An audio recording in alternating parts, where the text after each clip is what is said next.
Some games are easy to criticize. They launch broken, they disappoint players, they promise too much, and the problems are obvious from the first minute, sometimes right there in the main menu.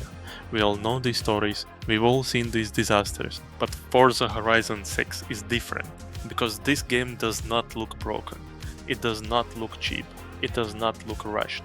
On the contrary, it looks beautiful, maybe too beautiful. Japan was the dream location for Forza Horizon for years. Players asked for it, begged for it, and demanded it under almost every developer post. Neon streets, mountain roads, drifting culture, cherry blossoms, endless highways, wet night racing, and that pure feeling of speed under city lights. On paper, this sounds perfect, the ultimate recipe for a dream racing game. Forza Horizon 6 finally takes the festival to Japan, and visually it is hard not to be impressed. The roads look clean, like they were freshly washed seconds before you arrived. The lighting is sharp, every sunray, every neon reflection, every wet road surface looks designed to be captured in a screenshot. The cars are detailed, the world is colorful, expensive, polished, and built to look good from almost every angle. This is the kind of game that makes you stop, hit the brakes, and simply look around. But that is also where the question begins. Can a game look this good and still feel like something is missing? Because Forza Horizon 6 is not a disaster story. It is not Cyberpunk 2077 on launch day. It is not the day before. It is not a broken technical nightmare that became a warning for the entire industry. This is a different kind of case. This is a game that seems to do almost everything right, and somehow that might be the exact problem. Forza Horizon has always been about freedom. You enter a beautiful open world, pick a car, drive anywhere, race anyone, and turn the map into your own playground. That formula works. It has worked for years. It worked in Colorado. It worked in Southern Europe. It worked in Australia. It worked in Britain. It worked in Mexico. And now it works in Japan. But after so many games, the question is no longer whether the formula works, the question is whether this formula can still surprise us. Forza Horizon 6 gives players exactly what they wanted: a new map, new roads, new cars, a new festival, a beautiful country, a dream setting. But when a series becomes this polished, it also becomes harder for it to feel dangerous. There is very little friction, everything is smooth, everything is colorful, everything is rewarding, everything tells you that you are amazing. You crash through fences and the game praises you.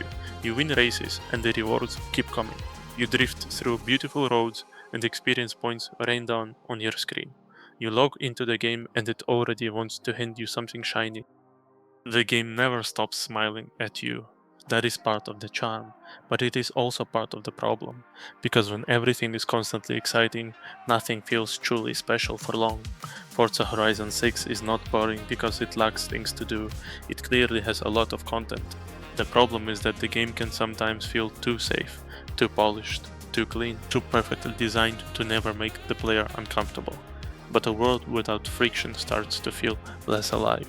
It starts to feel artificial, like a toy.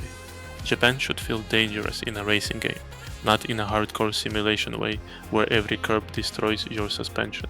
That is not what Horizon is.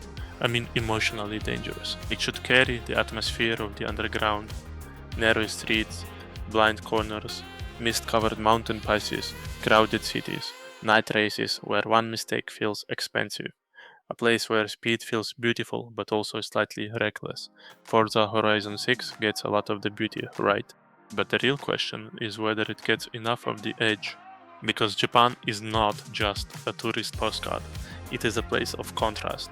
Old and new, quiet and loud, traditional and futuristic, peaceful and intense. That contrast is what makes the setting powerful. But when Horizon turns this world into another festival playground filled with balloons, icons, rewards, and constant celebration, some of that edge can start to fade. Different country, different roads, different weather, same exact energy.